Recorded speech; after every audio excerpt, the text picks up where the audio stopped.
शाम की जो मीटिंग हुई पार्टी के ऑफिशियल स्पोक्समैन साहब ने उस पर पूरा डिटेल में उन्होंने वहाँ प्रेस को एड्रेस किया था और उन्होंने बता दिया था कि डाची गांव में क्यों मीटिंग हुई, मकसद क्या था, किस लिए हुआ। और सबसे बड़ा जो फैसला वहाँ से निकल के आया कि जम्मू कश्मीर को स्टेट का दर्जा बहाल किया जाए। हिंदुस्तान की सरकार ने जम्मू कश्मीर के लोगों के साथ वादा किया था उस समय कि हम जम्मू कश्मीर के लोगों को स्टेट का दर्जा बहाल करेंगे। तो वो आज 1.5 साल हो गया, पौने 2 साल होने लगे हैं सरकार बने हुए।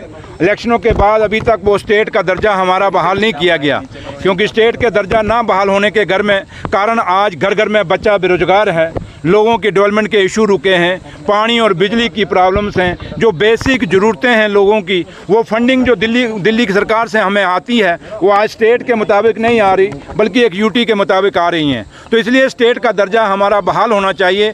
उसके लिए सबसे बड़ा जो फैसला डाची गांव से जो निकल के आया वो यही है कि हम अगर हमें हिंदुस्तान की सरकार जम्मू कश्मीर को अपना वादा पूरा नहीं करेगी, स्टेट का दर्जा बहाल नहीं करेगी, तो हमें मजबूरन एक सिंबल ऑफ प्रोटेस्ट हमें वहाँ पे दिल्ली जाएंगे और वहाँ जाके जंतर मंतर पे अपना धरना देंगे और हिंदुस्तान को बताएंगे कि जम्मू कश्मीर के साथ जो हिंदुस्तान की सरकार ने हमें वादा किया था वो वादा पूरा नहीं कर रहे।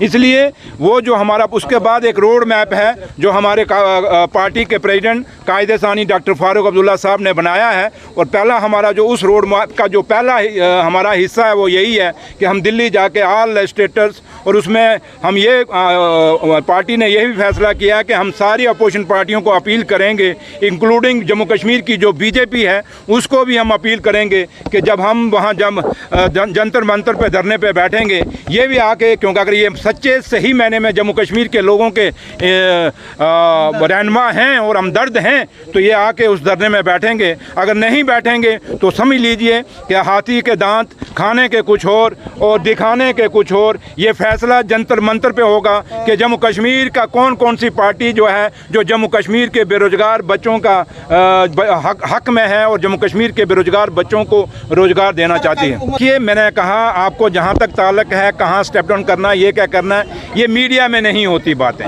ये बातें उमर साहब अकेले फैसला नहीं कर सकते, ये पार्टी का फैसला होगा और कायदे सानी डॉक्टर फारूक अब्दुल्ला साहब जो पार्टी के प्रेसिडेंट हैं उनकी क़यादत में ही फैसला हो सकेगा।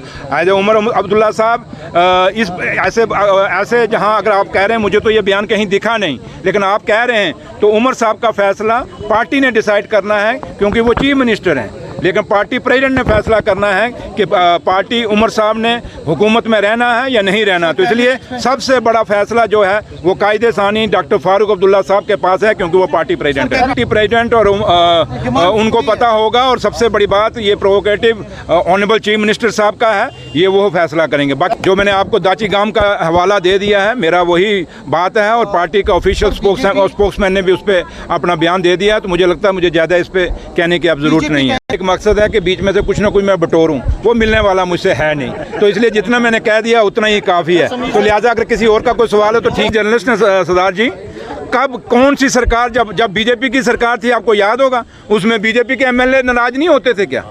कौन सी सरकार हुई जम्मू कश्मीर में या हिंदुस्तान में जब भी सारे एमपी मिनिस्टर नहीं बनते, लेकिन जो नहीं बनते वो अपनी नाराज़गी पेश करते हैं। कि ऐसे ही है कि हर असेंबली के अंदर अलग अलग जब भी जिस मर्जी पार्टी की सरकार बने, चाहे वो बीजेपी की बने, कांग्रेस की बने, पीडीपी की बने, आज हमारी है, तो इसलिए वो नाराज़गियाँ चलती हैं और परिवार में होती हैं, तो वो नाराज़गियाँ चलती हैं। अब आपके घर में भाई अगर आपसे लड़ेगा तो क्या उस घर को छोड़ के भाग जाओगे क्या? तो इसलिए छोड़िए इन बातों को, ये चलता है। अब समीर साहब का काम ही आपको पता तड़का लगाना, अब तड़का इनका लगेगा नहीं, तड़का लगाना तो ढाबे पे जाएं वहाँ दाल को तड़का लगाएं। जम्मू कश्मीर में पिछले 42 सालों से तकनीकी शिक्षा के सबसे भरोसेमंद और प्रतिष्ठित प्राइवेट पॉलिटेक्निक निट्स पॉलिटेक्निक ने सेशन 2026 के लिए 3 साल का डिप्लोमा और 2 साल का लेटरल एंट्री डिप्लोमा दोनों में एडमिशन शुरू कर दिए हैं। निट्स पॉलिटेक्निक में कुल 5 ब्रांच उपलब्ध हैं: civil engineering, electrical engineering, mechanical engineering, electronics and communication engineering और कंप्यूटर इंजीनियरिंग। निट्स पॉलिटेक्निक में एक्सीलेंट इंफ्रास्ट्रक्चर, हाईली क्वालिफाइड और अनुभवी faculty, well equipped labs, modern workshop है। स्टूडेंट्स के लिए स्कॉलरशिप भी उपलब्ध है। निट्स पॉलिटेक्निक पहली बार in service employees working professionals चाहे गवर्नमेंट हो या प्राइवेट के लिए खास सुविधा लेकर आया है, जिसके तहत सिविल, इलेक्ट्रिकल और मैकेनिकल ब्रांच में 2 साल का लेटरल एंट्री डिप्लोमा भी उपलब्ध है, जिसमें फ्लेक्सिबल क्लास टाइमिंग दी जाएगी और आपकी ड्यूटी में कोई डिसरप्शन नहीं होगा। एडमिशन के लिए संपर्क करें निट्स पॉलिटेक्निक, इंदिरा नगर, मीरा साहब, जम्मू।